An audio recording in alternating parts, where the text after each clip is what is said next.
Olá, pessoal, sejam bem-vindos e bem-vindas a mais um encontro do GT Troca de Saberes do Redário de Redes de Sementes. Hoje, o nosso tema é muito importante: direito sobre dados e conhecimento tradicional, protegendo o saber das redes. Vamos refletir sobre como proteger esse saber e garantir que ele continue sendo de quem produz e mantém vivo. E para começar, vamos iniciar com o nosso momento das redes. As perguntas de hoje são: quando falamos de repartição de benefícios, o que isso significa para vocês? E nessa pergunta, a gente foca nesse conhecimento tradicional que vocês têm. Vocês já ouviram falar de algum caso em que um conhecimento tradicional foi usado sem o devido consentimento ou reconhecimento? O meu nome é Fláveis, mas eu prefiro que me chamem Fabinha. Sou aqui de Luiz Eduardo Magalhães, faço parte da Rede Semente Oeste da Bahia. Aqui na nossa comunidade nunca tivemos isso não, mas só que quando eu era pequena, assim, mais criança, eu me lembro que teve um rapaz que ele sabia de um nome de um remédio, é tipo um antídoto. E nisso ele falou para um cara de outra cidade. Aí o cara foi, pegou, conheceu a planta e, tipo, começou a vender. O cara só pegou a receita e o nome do remédio e sumiu. Boa tarde, meu nome é Emiverto de Souza Fernandes, moro na comunidade Quilombo Calunga, do Goiás, município de Cavalcante, e sou coletor e vice-presidente da Associação Serra de Pé. E essa colocação que vocês trouxeram me fez uma lembrança, igual você citou aí, sobre o remédio da moça que está falando aí do raiz dele. Não foi, na verdade, igual remédio, mas foi um projeto que veio até a nossa comunidade e falou que ia fazer uns criatórios de peixe com a gente, né? Aí na trouxa tem uns peixes lá, cozinhou, fez o almoço todo mundo junto, né? Disse que daí um dia ia fazer os tanques, e daí um dia voltava, e até hoje não vimos essas pessoas mais. Mas me vem essa lembrança aí com a colocação que a moça colocou aí. Diga lá, Delcivan. O que acontece? Hoje, assim como estudante, até a gente da comunidade, é difícil a gente desenvolver uma pesquisa dentro da comunidade. Por mais que a gente é quilombola. Porque, vamos supor, muitos saberes, muitas pessoas já, elas já fizeram muitas pesquisas através de promessas. Fala, não, nós vamos fazer essa pesquisa aqui que vai vir isso, isso, isso e isso. Aí as pessoas vão lá, faz o levantamento, filma ali você contando uma história, fazendo um tipo de manifestações, uma dança, e depois isso se torna só em conversa, entendeu? Então, assim, não é que carrega algo, mas carrega o conhecimento e as formas tradicionais. Obrigada, Delcivan, exatamente. Então vamos entrar no nosso tema do mês. A ideia é aprofundar na Lei 13.123 de 2015, a chamada Lei da Biodiversidade. E é essa lei que protege o conhecimento tradicional de vocês. Nós temos hoje duas convidadas muito especiais. Então, quero aqui cumprimentar a Yasmin Tavares, que é cientista ambiental e mestre em recursos naturais do Cerrado. Ela tem uma ampla experiência na agenda de acesso ao patrimônio genético, conhecimento tradicional associado e repartição de benefícios, além de atuar com fortalecimento de cadeias da sociobiodiversidade e restauração inclusiva no Cerrado. Quero cumprimentar também a Sirlene Barbosa. Bem-vinda, Sirlene. Ela é quilombola, graduada em Serviço Social e Pedagogia, mestre em Sustentabilidade junto a Povos e Territórios Tradicionais e doutora em Antropologia Social pela UNB.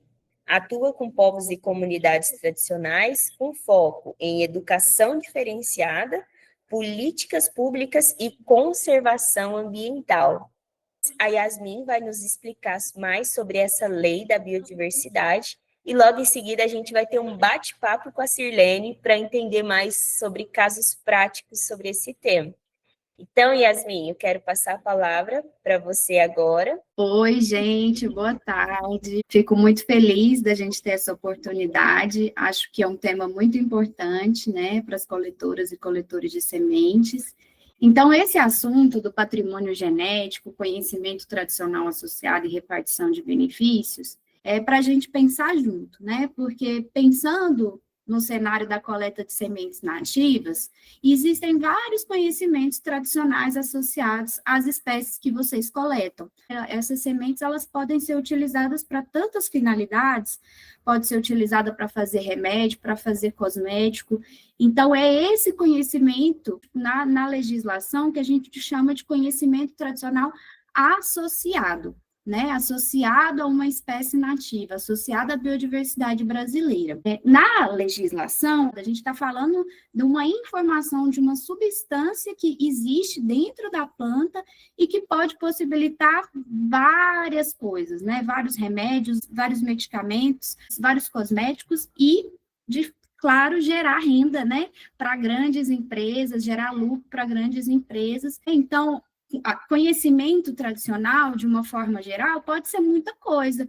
Pode ser um artesanato, né? Pode ser a arte de tecelagem, pode ser a arte de bordar, mas o conhecimento tradicional associado é mais específico. Ele está ligado à biodiversidade brasileira, né? Esse conhecimento tradicional é da comunidade, é passado ali nas relações culturais que vocês guardam entre vocês. E aí, quando a gente pensa nisso, eu queria deixar bem claro, né, um dos pontos bem positivos da legislação é que a lei garante o direito dos povos indígenas, das comunidades tradicionais, dos agricultores familiares, dos assentados de reforma agrária.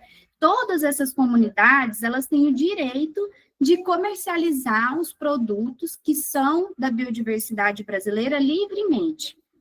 É garantido que todas as comunidades tradicionais podem comercializar seus produtos livremente. E aí, a legislação, é muito importante a gente falar sobre o acesso. Na lei, o que é acesso? Acesso é quando você faz um processo de desenvolvimento científico. Se, por exemplo, o NI fala de uma planta que ele coleta lá no território dele, fala, essa planta aqui, essa semente aqui, usa na restauração, mas ela também é utilizada para outras coisas. É uma planta muito boa para tratar tosse, gripe, e aí essa pessoa pega essa semente e leva para um laboratório. Isso já é acesso. E aí essa pessoa que está fazendo essa atividade de levar para um laboratório, porque o NI falou, e o NI tem esse conhecimento tradicional, essa pessoa ela vai ter que falar com o NI, perguntar se ela pode usar o conhecimento do NI para fazer a pesquisa dela, porque esse conhecimento não é dela. Veio lá da comunidade Calunga, do NI, e aí existe toda uma obrigação legal, que tem uma legislação que determina que esse conhecimento tradicional tem que ser considerado no processo de pesquisa. Mas, quando a gente pensa na restauração, é diferente. Porque quando vocês coletam sementes só para vender a semente para restauração, isso não é um processo de pesquisa e desenvolvimento. Acesso é para pesquisa e desenvolvimento. Coletar semente para plantar não é pesquisa e desenvolvimento. Pode até ter um processo de pesquisa e desenvolvimento, mas isso não é um processo do coletor. E lembra, o coletor, a gente viu ali anteriormente que as comunidades locais podem comercializar livremente os seus produtos. Então, vocês estão, né, salvaguardados nesse sentido. Pensando nesse acesso ao conhecimento tradicional associado, eu trago aqui até uma espécie que é nativa do Cerrado, né, que vocês sabem, conhecem muito melhor do que eu, o jatobá, e que tem propriedade medicinal, né? O jatobá é muito bom para expectorar, para os brônquios, para o pulmão, para a tosse, e várias pessoas já fazem remédio do jatobá. Se uma empresa chega e pega esse conhecimento tradicional de uma comunidade, ela vai ter que fazer um registro na internet, numa plataforma que é regulamentada pelo Ministério do Meio Ambiente, e vai ter que informar que esse conhecimento tradicional que ela está acessando para fazer o remédio dela é identificável. Então, para isso, ela tem que pedir, antes de tudo, o primeiro passo é pedir autorização da comunidade se ela pode seguir com a pesquisa dela, com a formulação do remédio dela. Mas a lei prevê também um outro caminho, de informar nessa plataforma, que é o CIGEM, que eu vou chegar lá, de que esse conhecimento tradicional existe sobre uma planta. Por exemplo, não, eu sei que o jatobá é utilizado para tratar doenças pulmonares, mas eu não sei quem usa, eu não sei qual comunidade que usa. E tem pessoas que, né, e pela minha experiência, eu vejo que tem pessoas que falam que é assim. Eu sei que tem conhecimento tradicional associado, mas eu não identifico. E qual que é o problema de falar que não identifica quem que tem esse conhecimento tradicional? Porque aí tira a obrigação dessa pessoa que está fazendo a pesquisa de pedir o consentimento prévio informado. O consentimento prévio informado, ele tem que ser feito por quem está fazendo a pesquisa. Então, se eu sou uma pesquisadora e eu estou usando conhecimento de uma comunidade sobre o jatobá, eu vou chegar na comunidade e vou falar, vou ter uma conversa, falar, olha, eu estou querendo fazer, tá, tenho interesse. Vocês têm interesse? Vocês autorizam? Essa autorização, ela pode ser por vídeo ou ela pode ser um documento corrido mesmo. E aí, a comunidade tem o direito de falar, não, eu não quero que você utilize o meu conhecimento. E isso está previsto na legislação. O direito da comunidade de recusar é salvaguardado na legislação. E aí, no consentimento prévio informado, a lei fala também o que precisa ser esclarecido nesse processo de requerimento, né, de solicitação, de pedir o consentimento prévio informado das comunidades. Então, você tem que falar, eu como pesquisadora, eu deveria falar quais são os impactos que isso pode trazer, pode causar uma diminuição da disponibilidade da espécie, ou pode causar lucro, e se causar lucro, eu vou ter que repartir benefícios com vocês. Então, tudo isso já é falado antes, no primeiro passo, para a comunidade poder entender se ela quer ou não seguir por esse caminho de autorizar a utilização do seu conhecimento. E isso no cenário mais bonito, porque a gente sabe que muitas vezes, como vocês mesmos trouxeram, não acontece isso, mas é o que deveria acontecer. E aí é aqui, nesse sistema, né, do Ministério do Meio Ambiente, que essas atividades são cadastradas.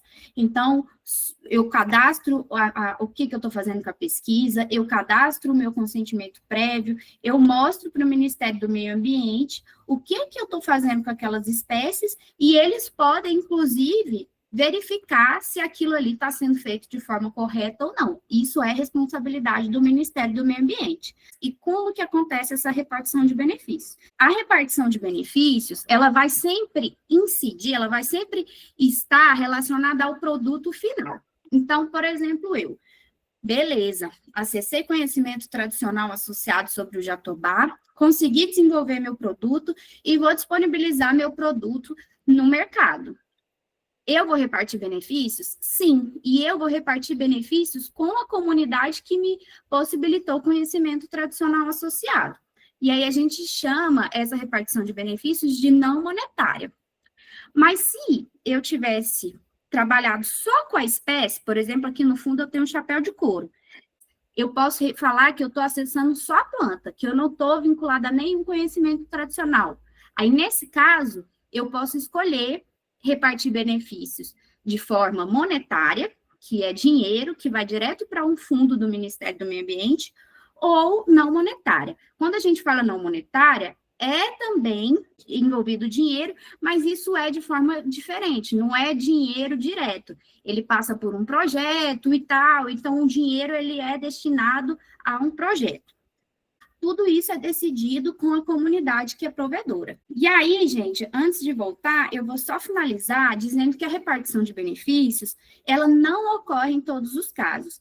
Então, por exemplo, empresas de pequeno porte que fazem produtos com espécies nativas não repartem benefícios. Empresas que estão no meio da cadeia produtiva, por exemplo, essa empresa que vende o extrato, ela é considerada fabricante de produto intermediário. Ela não reparte benefícios. E é isso, muito obrigada, meu povo. Obrigada, Yasmin. Nossa, quanto conhecimento.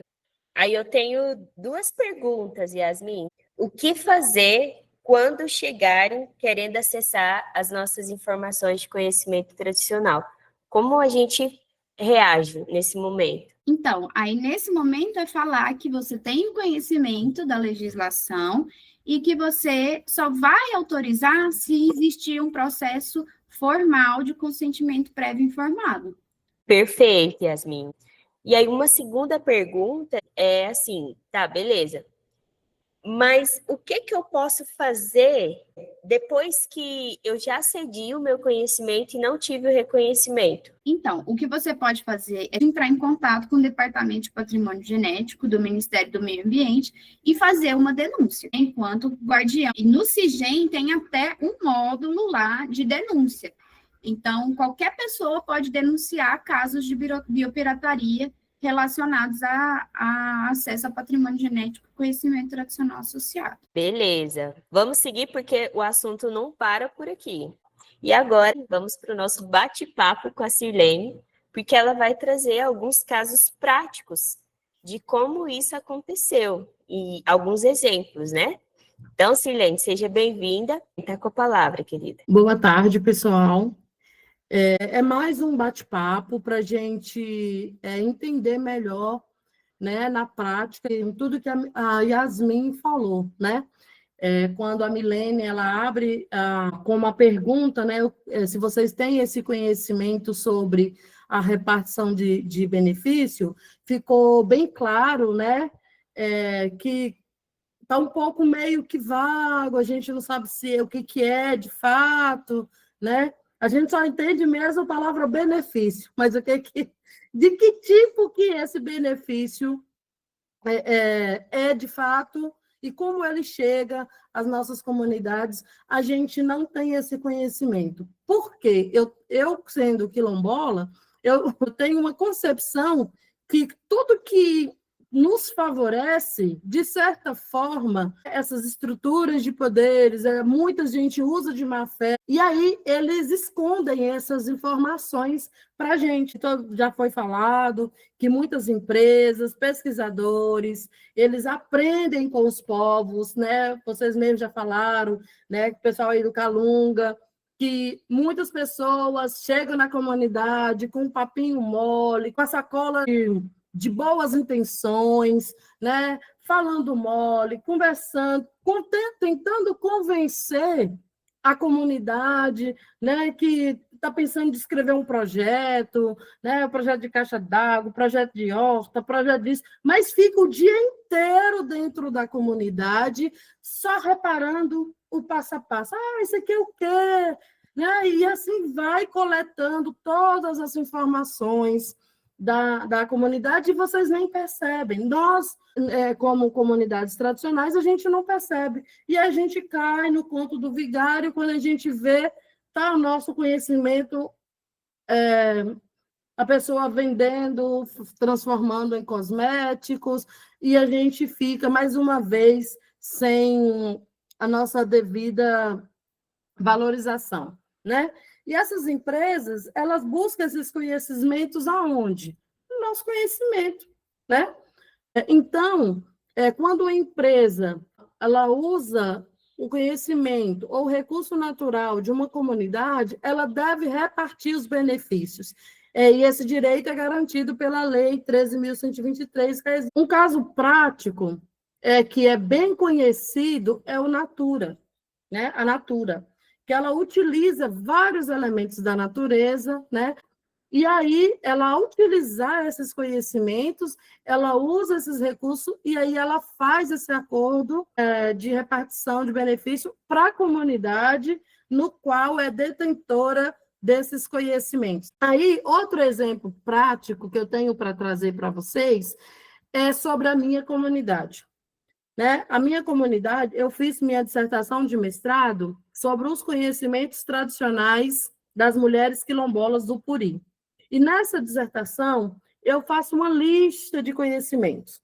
Eu falo do Juá, a sua finalidade, né? Eu falo do umbigo da bananeira, como é que as mulheres utilizam esse umbigo da bananeira. Outras falaram sobre a malva branca, que ela macerava, saía uma cola, parecia uma cola, uma gelatina. Então, eu fiz toda essa descrição e a minha dissertação, eu falo da Lei 13.123. O que é importante vocês proteger os seus conhecimentos? Como assim? Silene, como é que eu vou proteger? Como é que eles vão saber que esse conhecimento é da minha comunidade ou não? Não é obrigatório a pessoa fazer um registro desses conhecimentos em alguma plataforma, mas também é recomendado que vocês documente esses conhecimentos em livros, no meu caso, a minha dissertação de mestrado, né? Em protocolos comunitários, vai fazer o protocolo da comunidade, descreve, né? Fala lá que todos os conhecimentos, não precisa colocar na íntegra, mas fala o que tem dentro da comunidade, né? Por quê? Porque esse tipo de documento, ele é fácil você comprovar que esse conhecimento é da sua comunidade, né? E aí, no caso de vocês que trabalham, que coletam sementes, pode acontecer que vocês coletem uma semente que os seus pais, os seus avós, os seus tataravós faziam chás, fazia remédios, né? Sabe, de vários tipos de benefícios que aquela semente traz, serve. E aí vocês têm que estar atentos a isso. Quando chegarem, vocês precisam saber, vamos dizer assim, para onde é que está indo a semente que vocês coletam? Quem são as empresas? Quem são esses pesquisadores? A universidade que está dentro da comunidade de vocês e querem saber desses conhecimentos. Então, o que eu queria falar era mesmo um bate-papo. Então, como eu já fiz essa apresentação, essa breve apresentação, eu agora quero ouvir vocês. Eu só queria falar para a Yasmin, e essa outra moça que falou agora, tudo que ela falou já passou pela nossa comunidade também. Talvez chega alguém perguntando, vocês antigamente viviam aqui de qual remédio, havia gente falar numa simplicidade, né? E não sabia que ia dar isso lá na frente. Isso é que foi bom, hoje eu estou aqui participando, né, dessa troca de saber, e nos alestrou muito. Muito mesmo. E aí fica de alerta, né, Heriberto, que as próximas pessoas que chegarem, né, com essas promessas, né? Eu sei que o território Calunga hoje, cada dia que passa, ele vem se blindando contra esses tipos de assédio, né? Mas todo cuidado é pouco, tem que saber quem são essas empresas, essas universidades. Silene, eu queria que você falasse um pouco sobre essa questão, tipo, das pessoas chegarem com contratos, a gente não lê e sair assinando. Se você puder falar um pouquinho, deixar esse alerta para a galera, eu achei muito importante esse ponto que você trouxe. Porque antes de começar, a gente é a oralidade. Nós que somos de comunidades, a gente é feito por oralidade, a gente acredita na palavra, né? Primeira coisa, o contrato ele tem que ser feito junto com a comunidade, de acordo com o protocolo da comunidade, né? O que eu falo, todos os lugares que eu vou, é o seguinte: nós somos regidos por uma associação. Nós só podemos tomar decisão mediante a assembleia. Então, a gente, falou comigo, mas eu tenho que comunicar à assembleia da minha comunidade. Nós temos o nosso protocolo de consulta e ele precisa ser seguido à risca. E não aceitar pressão mesmo. Boa tarde, pessoal. Eu sou Marlisson, sou consultor, trabalho com semente há um bom tempo já. E, além de semente, a gente também trabalha com cosmético, né? Aqui, quando a gente fala de protocolo de consulta, o pessoal pensa que protocolo de consulta só é para quem é indígena, quilombola ou ribeirinho. Não é só isso. Tem muitos casos de agricultores familiares, de associação de assentamento de agricultura familiar mesmo, que pode, deve e tem que ter protocolo de consulta. É só procurar um parceiro que você já tem, o pessoal do ISA, que já tem bastante experiência nisso daí, o pessoal das redes de sementes, das cooperativas maiores, já tem muita gente que já tem experiência em fazer protocolo de consulta junto com vocês. Eu até comentei, pô, contrato é até bom, que 90% das vezes nem contrato não tem. É só uma conversa de boca que vai se levando, vira uma nota fiscal e vai indo embora. Então tem sempre que exigir, a palavra exigir mesmo, da empresa, da indústria, do parceiro comercial que aparecer lá querendo comprar alguma coisa.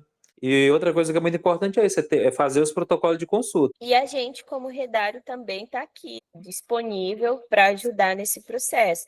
Bom, queridos, caminhando para o nosso final, hoje, mais do que falar sobre técnica, a gente falou sobre identidade, sobre cultura, sobre direito. E o conhecimento tradicional é a alma das comunidades, né, gente?